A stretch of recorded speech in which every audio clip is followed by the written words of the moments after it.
नमस्ते, कैसे हो आप सब। उम्मीद करती हूँ आप सब ठीक होंगे। तो देखिए हमारी एक कस्टमर अपने लिए लेस खोज रही है और मैं ब्लाउज़ जमा रही हूँ। तो ये शादी वाले ब्लाउज़ हैं, एक ही पर्सन के हैं। तो उनकी शादी है, वो बहुत सारे ब्लाउज़ इकट्ठे ही डाल के गई थी। तो आज वो लेने आने वाली है, तो इन सबको मैं इकट्ठा करके और सभी को एक साथ जमा के रख देती हूँ ताकि वो आए तो मैं उनको उठा के दे सकूँ। तो मैंने सोचा क्यों ना मैं आपको दिखाऊँ कि मैंने किस किस तरह के ब्लाउज़ की डिज़ाइन बनाई है, और फिर आप कमेंट करके ज़रूर बताइएगा कि आपको ये सब ब्लाउज़ कैसे लगे। शादियों का सीज़न चल रहा है तो बहुत सारा काम एक साथ ही आता है।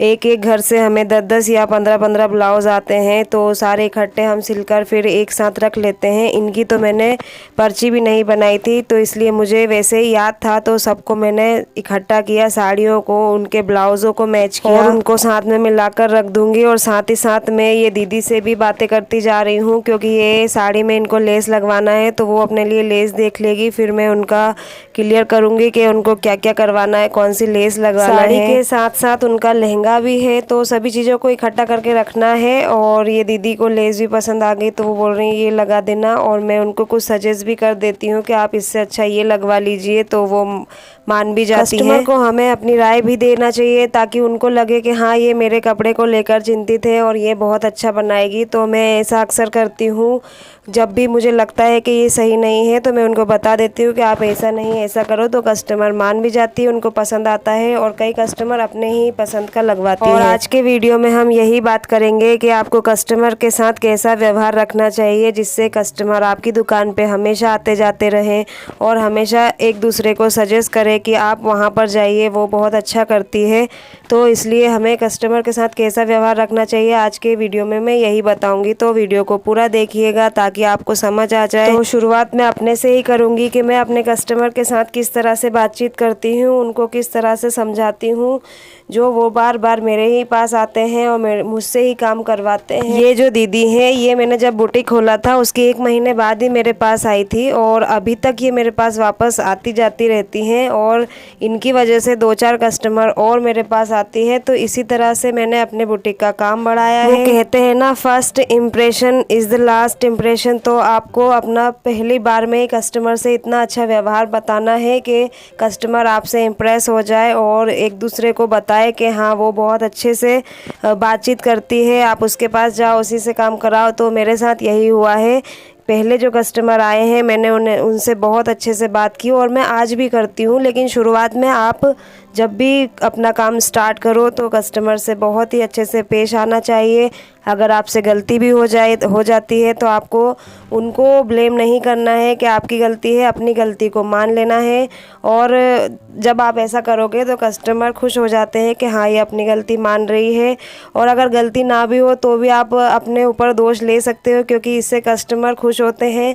मैंने ये देखा है, जब भी ज़्यादा बहस होती है तो मैं उनसे बोल देती हूँ हाँ हाँ मेरी ही गलती है, आप सही हो, तो कस्टमर खुश हो जाती है। तो ये अक्सर मैंने देखा है। तो अभी मैं सारी साड़ियों को जमा के रख दूँगी, जो भी साड़ियाँ हैं, और साथ में उनको थोड़ा सा कन्फ्यूज़न हो रहा है तो मैं उनको अभी छोड़ देती हूँ। वो जब खुद से कर लेंगी कि हाँ ये वाला लगा दो, डिसाइड कर लेंगी, तो फिर मैं लगा दूँगी।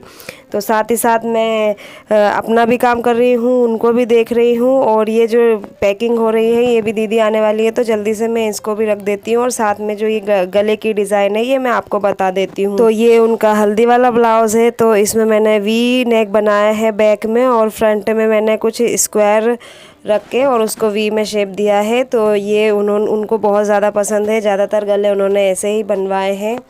तो उनके कम से कम 8 से 10 ब्लाउज़ है, कुछ वो ले जा चुकी है और कुछ आज लेके जाएगी। इसमें मैंने मटका गला बनाया है, फ्रंट हुक रखे हैं और एल्बो तक स्लीव रखी है।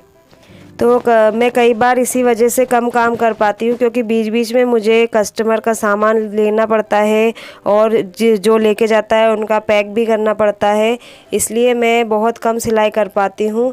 इसमें हमने पान गला बनाया है, देखिए कैसा लग रहा है। ये सुनीता ने सिला था ब्लाउज़। जो फ्रंट वाले हैं वो सब सुनीता ने सिले थे और जो बैक हुक वाले हैं वो मैंने सिले थे। और इसमें लता दीदी का एक भी ब्लाउज़ नहीं है, उनसे मैं कुछ और ही दूसरा काम करवा रही थी।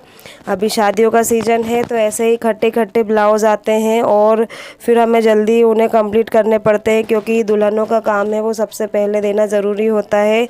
बाकी लोग तो मान जाते हैं, लेकिन हमें भी पता है कि दुल्हन लोगों का काम हमें जल्दी देना है, क्योंकि उनके घर में वैसे भी जल्दी जल्दी सब काम होते हैं। तो हम सोचते हैं कि हम अपनी तरफ से फ्री हो जाएं अपना काम देके। तो एक ये वाला ब्लाउज़ है, इसमें मैंने फ्रंट में पान गला रखा है और बैक में राउंड ही रखा है, क्योंकि सभी गले उनको सिंपल ही चाहिए थे, ज़्यादा हैवी उसमें वर्क नहीं करवाना था उनको। वो सिंपल ही पहनना पसंद करती है। लेस भी मैंने अपनी मर्ज़ी से लगवाई है उनसे बोल के कि इतने सिंपल अच्छे नहीं लगेंगे, इसमें लेस लगवा लो, क्योंकि हेवी साड़ियाँ हैं, सिंपल ब्लाउज़ अच्छे नहीं लगते हैं जो न्यू दुल्हन रहती है उन पर। एक ये वाला ब्लाउज़ है, मैंने इसमें फ़िटिंग करी थी और चेन भी लगाई थी। तो ये वाला रेडीमेड ब्लाउज़ था, बस मैंने इसमें चेन लगाई है। तो ये भी मैं पैक करके रख देती हूँ। और इसके साथ जो श्रग था वो भी मैंने ठीक किया था, और इसका जो नीचे वाला स्कर्ट था कुछ इस तरह का है, इसमें डिज़ाइन है, तो इसको भी रख देते हैं साथ में। बहुत सुंदर पीस लग रहा है। कभी मैं अपने लिए भी ऐसा बनाऊंगी, कस्टमर के लिए ही अपने दुकान पर, क्योंकि मुझे बहुत शौक़ है। जो भी मैं नई चीज़ें देखती हूँ मुझे लगता है मैं इसको एक बार ज़रूर ट्राई करूँगी, क्योंकि मेरे अंदर जो क्रिएटिविटी है वो जाग जाती है ऐसी चीज़ों को देखकर कि हाँ मुझे ऐसी चीज़ें बनाना है और अपने शॉप पे दिखाना है कि देखो मैं भी ऐसी चीज़ें बना सकती हूँ। ये एक ब्लाउज़ है लहंगे का, तो इसमें तो गला बना हुआ था तो उसी तरह से मैंने काट के इसको बना दिया है। कई कस्टमर बोलती है कि इसमें तो आपको ज़्यादा मेहनत नहीं लगती है, इसके फिर आप इतने पैसे क्यों लेते हो, क्योंकि ये लहंगे का ब्लाउज़ है तो इसकी प्राइस मैं 350 से स्टार्ट रखती हूँ। जैसा वर्क होता है फिर उसके हिसाब से मैं पैसे लेती हूँ। तो वो जो कस्टमर बहनें बोलती हैं कि इसमें तो आपको मेहनत नहीं लगती है, गला बना हुआ आता है, तो ये सरासर झूठ होता है, क्योंकि जो सिलाई करता है उसी को पता है कि इसमें मेहनत कितनी लगती है। हर चीज़ को सेट करना, उसको काटना, उसी तरह से काटना, क्योंकि ये कपड़े बहुत खसकते हैं और उसको सेट करके फिर ब्लाउज़ की शेप में लाना बहुत कठिन काम होता है। सिलाई करने वाला है इसको जानता है। तो यहाँ पर एक बैग मेरा तैयार हो गया है। अब एक बैग में दोनों चीज़ नहीं आ रही है, तो अब मैं लहंगे के और बाकी जो बचे हुए ब्लाउज़ हैं उनको एक और बैग में तैयार कर दूंगी, क्योंकि ये पूरा सामान ही मुझे दे गई थी अपनी शादी का, और मुझे जो डेट दी थी उससे मैं 2 दिन ज़्यादा बढ़ा दिए हैं मैंने, क्योंकि बहुत ज़्यादा काम था तो मैं कर नहीं पाई थी। ऐसा अक्सर मेरे साथ हो ही जाता है। वैसे भी कस्टमर आजकल सब ज़्यादा ही डेट पहले वाली डेट बता देते हैं। अगर जैसे इनकी शादी 14 की थी और इन्होंने मुझे बोला कि हमारी शादी 6 को है, तो मैंने इनको 30 तारीख दी थी, लेकिन मैं अभी 2 तारीख को इनको ये सारा सामान दे रही हूँ। फिर जब लास्ट में वो आई तो उसने मुझे बताया कि हमारी शादी तो 14 को है। तो मैंने बोला कि अच्छा इतनी जल्दी क्यों बोला फिर आपने, तो उन्होंने बोला क्योंकि आप लेट कर देती, और ये सही बात है, मैं लेट कर देती तो ये ठीक रहता है। वो मुझे कम डेट बताएंगे तो मैं जल्दी ही काम करके दे दूँगी, ताकि उनके पास जल्दी काम चला जाए। तो क्योंकि ये बुटीक है, अगर मैं घर से काम करती और अकेले काम करती तो मैं उतना ही काम लेती, लेकिन यहाँ पर मैं ज़्यादा काम लेती हूँ क्योंकि मेरे पास दीदियाँ हैं, मुझे उनके लिए भी काम लेना पड़ता है। तो इन दीदी को लेस तो पसंद आ गई थी, अब उनको ब्लाउज़ के पीसेस देखने थे, तो मैंने इनको ब्लाउज़ के पीस दिखाए। इसमें से एक ब्लाउज़ का पीस इनको पसंद आया तो वो मुझे सिलने के लिए दे गई थी। देखिए बुटीक में सामान रखने का यही फ़ायदा होता है, कस्टमर आपके यहीं से ख़रीदेंगे और आपके ही पास सिलने के लिए डाल जाएंगे। अक्सर मेरे पास यही होता है। बहुत कम कस्टमर होते हैं जो मुझसे ख़रीद के लेकर जाते हैं, ज़्यादातर कस्टमर मुझसे ही ख़रीदते हैं और मेरे पास सिलने के लिए डाल देते हैं। अगर आप भी अपने बुटीक को स्टार्ट करते हो तो थोड़ा बहुत सामान बेचने के लिए भी रखा करिए। इससे आपके 2 फ़ायदे हो जाएंगे, सामान भी बिकेगा और आपकी सिलाई भी आ जाएगी।